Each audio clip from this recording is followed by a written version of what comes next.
श्री विष्णु भगवान की कृपा हो सब पर अपरंपार। कार्तिक मास का कमल करे 15वां विस्तार।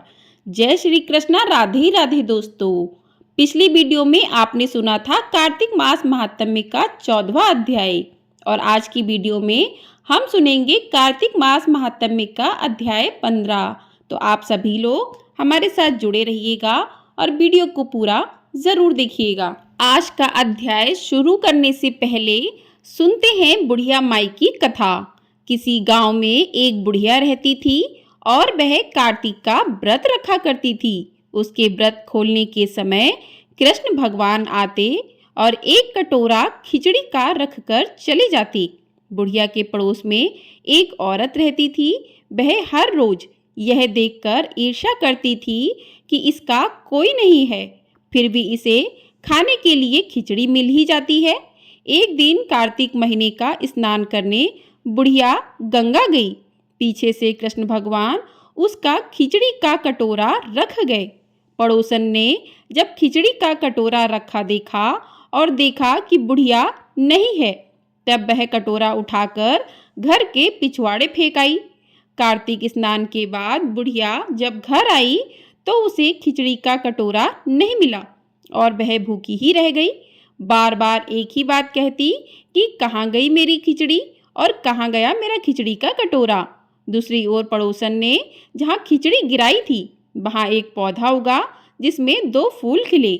एक बार राजा उस ओर से निकला तो उसकी नज़र उन दोनों फूलों पर पड़ी और वह उन्हें तोड़कर घर ले आया।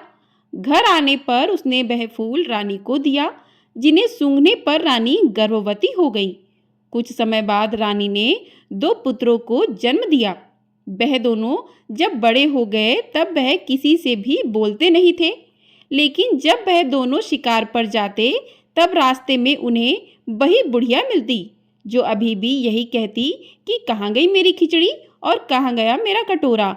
बुढ़िया की बात सुनकर वह दोनों कहते कि हम हैं तेरी खिचड़ी और हम हैं तेरा बेला। हर बार जब भी शिकार पर जाते तो बुढ़िया यही बात कहती और वह दोनों वही उत्तर देते। एक बार राजा के कानों में यह बात पड़ गई। उसे आश्चर्य हुआ कि दोनों लड़के किसी से नहीं बोलते, तब यह बुढ़िया से कैसे बात करते हैं। राजा ने बुढ़िया को राजमहल बुलवाया और कहा कि हम में से तो किसी से भी ये दोनों बोलते नहीं हैं, तुमसे ये कैसे बोलते हैं। तभी बुढ़िया ने कहा कि महाराज, मुझे नहीं पता कि ये कैसे मुझसे बोल लेते हैं। मैं तो कार्तिक का व्रत करती थी और कृष्ण भगवान मुझे खिचड़ी का कटोरा भरकर दे जाते थे। एक दिन मैं स्नान करके वापस आई तो मुझे वह खिचड़ी नहीं मिली। जब मैं कहने लगी कि कहाँ गई मेरी खिचड़ी और कहाँ गया मेरा खिचड़ी का कटोरा, तब इन दोनों लड़कों ने कहा कि तुम्हारी पड़ोसन ने तुम्हारी खिचड़ी फेंक दी थी तो उसके 2 फूल बन गए। वह फूल राजा तोड़कर ले गया और रानी ने सूंघा तो हम 2 लड़कों का जन्म हुआ।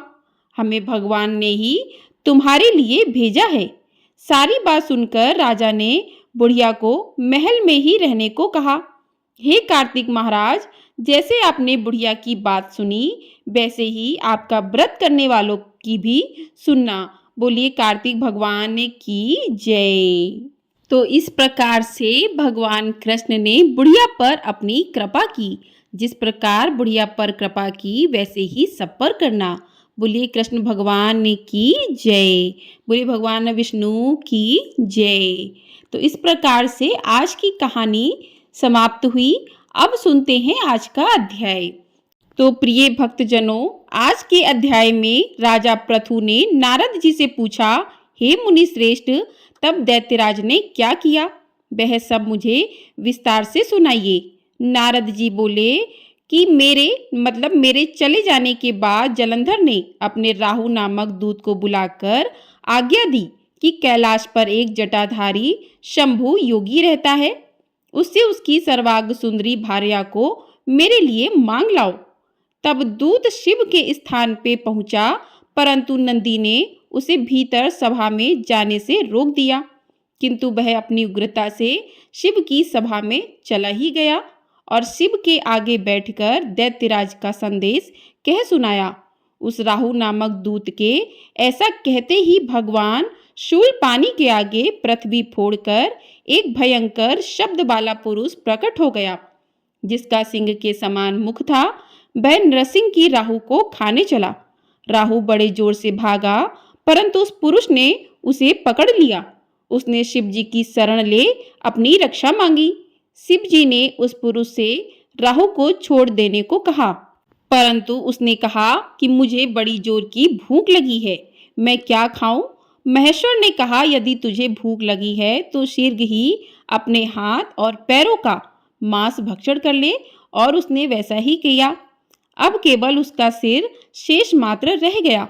तब उसका ऐसा कृत्य देखकर शिव जी ने प्रसन्न हो उसे अपना आज्ञापालक जान अपना परम प्रिय गढ़ बना लिया। उस दिन से वह शिव जी के द्वार पर स्वकीर्ति मुख नामक गढ़ होकर रहने लगा। तो इस प्रकार से आज का अध्याय पूर्ण हुआ। बोली भगवान विष्णु की जय। आइए अब जानते हैं कि तुलसी माता कौन थी, उनके जन्म की कथा। तुलसी कौन थी? तुलसी पूर्व जन्म में एक लड़की थी जिसका नाम वृंदा था। राक्षस कुल में उनका जन्म हुआ था। बचपन से ही भगवान विष्णु की बड़ी भक्त थी। बड़े ही प्रेम से भगवान की सेवा पूजा किया करती थी। जब वह बड़ी हुई तो उनका विवाह राक्षस कुल में दानवराज जलंधर से हो गया। जलंधर समुद्र से उत्पन्न हुआ था।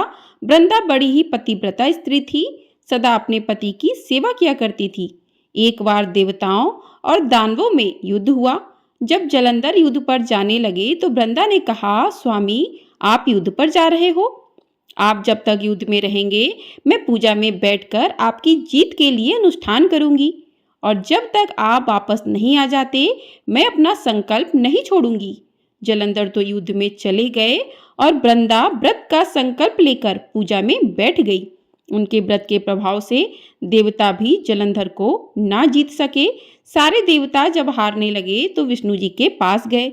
सबने भगवान से प्रार्थना की तो भगवान कहने लगे कि वृंदा मेरी परम भक्त है, मैं उसके साथ छल नहीं कर सकता। फिर देवता बोले, भगवान दूसरा कोई उपाय भी तो नहीं है, अब आप ही हमारी मदद कर सकते हैं।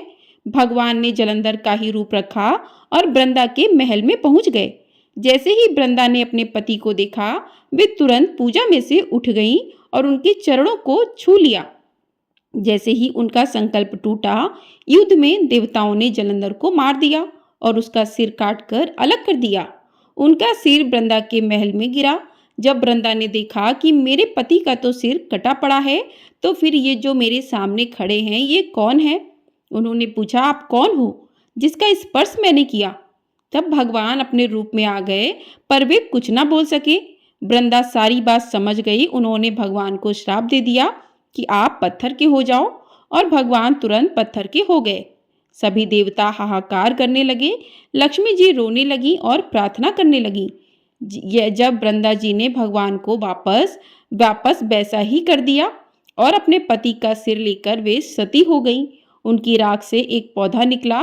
तब भगवान विष्णु जी ने कहा कि आज से इनका नाम तुलसी है और मेरा एक रूप इस पत्थर के रूप में रहेगा, जिसे शालिग्राम के नाम से तुलसी जी के साथ ही पूजा जाएगा, और मैं बिना तुलसी जी के भोग स्वीकार नहीं करूंगा। तब से तुलसी जी की पूजा सभी करने लगे और तुलसी जी का विवाह शालिग्राम के साथ कार्तिक मास में किया जाता है। देवउठनी एकादशी के दिन इसे तुलसी विवाह के रूप में मनाया जाता है। बोलिए तुलसी मैया की जय। तो इस प्रकार से तुलसी माता का जन्म हुआ था। आइए अब सुनते हैं तुलसी माता की आरती। जय जय तुलसी माता, सब जग की सुखदाता वरदाता। जय जय तुलसी माता, सब योगों के ऊपर सब रोगों के ऊपर रुझ से रक्षा करके भवत्राता। जय जय तुलसी माता, भटुपुत्री हे श्यामा, सुरवल्ली हे ग्राम्या। विष्णु प्रिय जो तुमको सेवे, सो नर तर जाता। जय जय तुलसी माता, हरि के शीश विराजत, त्रिभुवन से हो वंदित। पतित जनों की तारणी विख्याता, जय जय तुलसी माता। लेकर जन्म विजन में आई दिव्य भवन में, मानव लोक तुम्ही से सुख संपत्ति पाता। जय जय तुलसी माता। हरि को तुम अति प्यारी, श्याम वर्ण तुम्हारी, प्रेम अजब है उनका तुमसे कैसा नाता। जय जय तुलसी माता। जय जय तुलसी माता। मैया जय तुलसी माता। सब जग की सुखदाता वरदाता, जय जय तुलसी माता। बोलिए तुलसी मैया की जय। बोलिए भगवान विष्णु की जय। तो आप सभी पर माता तुलसी की कृपा सदैव ही बनी रहे।